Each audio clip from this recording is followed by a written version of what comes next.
আসসালামু আলাইকুম। কেমন আছেন সবাই? আশা করি ভালো আছেন। আলহামদুলিল্লাহ আমিও ভালো আছি। তো আজকে দেখেন একেবারে কাটা, কাটা গায়ে বেগুনের গায়ে কি বড়, বড় কাটা। তো এগুলো একেবারে গাছের লাগানো বেগুন।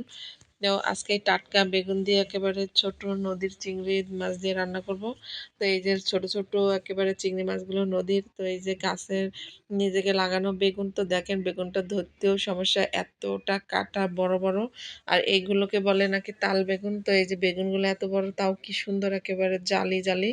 তো আমি বেগুনগুলো একেবারে সুন্দর করে এরকম ৪ ফালটা করে, করে একেবারে ডিমের আলুর মতো করে বেগুনগুলো কুটে নেব। আর এই যে বেগুনের ভিতরে হয় একটুখানি পোকা হইছে।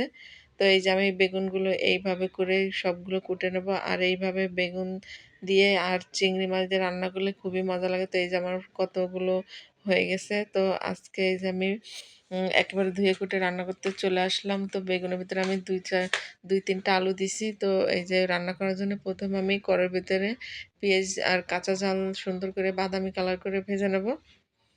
তো এই যে বাদামি কালার পেঁয়াজ আর ঝাল হয়ে আসছে, তার ভিতরে আমি আদা, রসুন, জিরা বাটা দিয়ে দিচ্ছি। দিয়ে দিচ্ছি ধনের গুঁড়া।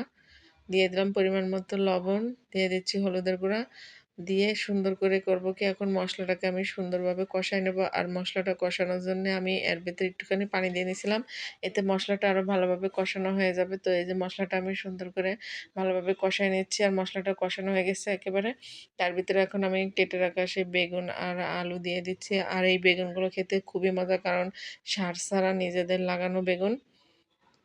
তো এই যে আমি একেবারে সুন্দর করে ভালো করে নাড়াচাড়া দিয়ে একেবারে ঢাকনা দিয়ে এখন ঢেকে দেবো।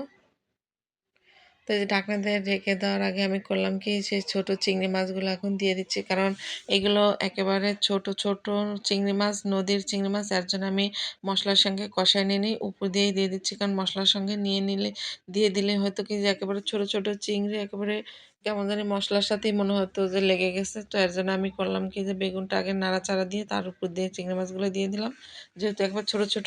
তো চিংড়ি মাছগুলো দিয়ে দেওয়ার পর ঢাকনাতে ঢেকে দিয়েছিলাম। ঢাকনা খুলে আবার একটু নাড়াচাড়া দিয়ে নিলাম। আর বেগুনগুলো দেখেন এখনই একেবারে নরম হয়ে গেছে, সেদ্ধ হয়ে গেছে।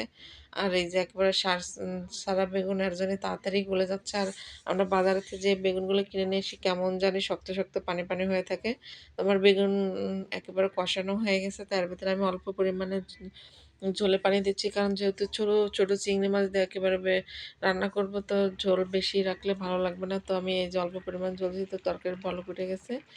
তো এখন আমি করতেছি কি, এই বলক ওঠা তরকারির উপর দিয়ে ধনেপাতাগুলো ছিটিয়ে দিচ্ছি। আর এরকম সে হালকা হালকা শীতে এরকম বেগুন চিংড়ি ধনেপাতা দিয়ে রান্না করলে খুবই মজা লাগে। তো এই যে আমার তরকারিটা হয়ে গেছে, বেশি ঝোলও না আর বেশি একেবারে শুকনো শুকনোও না। আর তরকারির কালারটাও অনেক সুন্দর হয়েছে। তো এই যে দেখতেই পারতেছেন একেবারে নদীর ছোট চিংড়ি মাছ দিয়ে আর হাতে লাগানো বেগুন দিয়ে তরকারি, খেতে আজকে খুবই মজা লাগে।